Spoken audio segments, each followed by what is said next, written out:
The city of Athens was alive. The streets buzzed with people, with arguments, and with debate. In the middle of it all was a 70-year-old man named Socrates. He was not wealthy, nor was he a powerful official.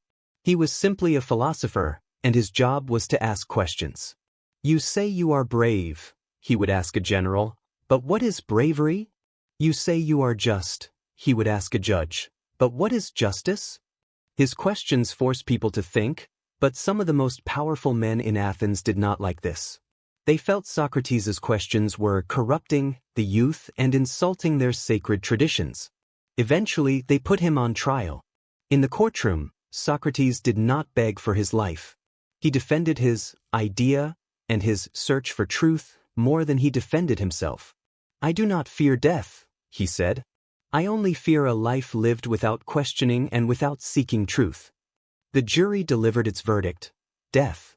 Socrates was locked in a cold prison cell. His friends and students came to visit him, their eyes filled with tears. Among them was Plato, who was memorizing every last word. Crito, a wealthy friend, came to him in secret. "Socrates," he pleaded, "I have bribed the guard. We can escape. Your life is too valuable."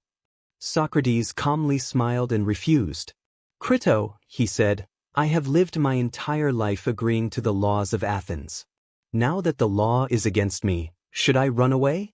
If I escape today, everything I have ever taught becomes a lie. This body will die, but the idea must live." When the final day arrived, even the jailer was weeping as he brought the cup of poison hemlock. Socrates took the cup, looked at his friends, and said, "Stop crying. A philosopher should die in peace." He spoke of wisdom and the journey of the soul until his very last breath. Then, as the sun set, Socrates' eyes closed forever. The philosopher was dead. The birth of an idea. The enemies of Socrates believed they had won. They thought that by killing the man, they had also killed his questions. They were wrong. In that same prison cell, his student Plato had watched his master die.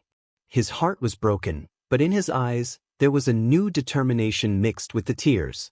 Plato realized that Socrates himself had never written a single book.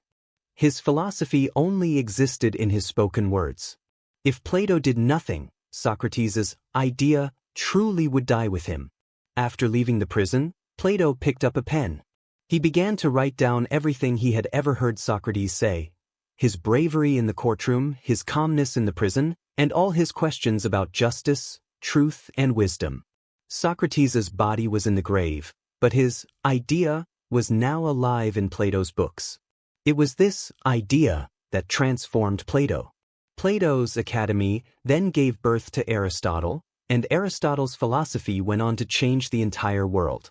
The death of one philosopher had given birth to philosophy itself, an idea that 2,400 years later is still alive and teaches us all the same lesson: know thyself. How do you like this version of the story?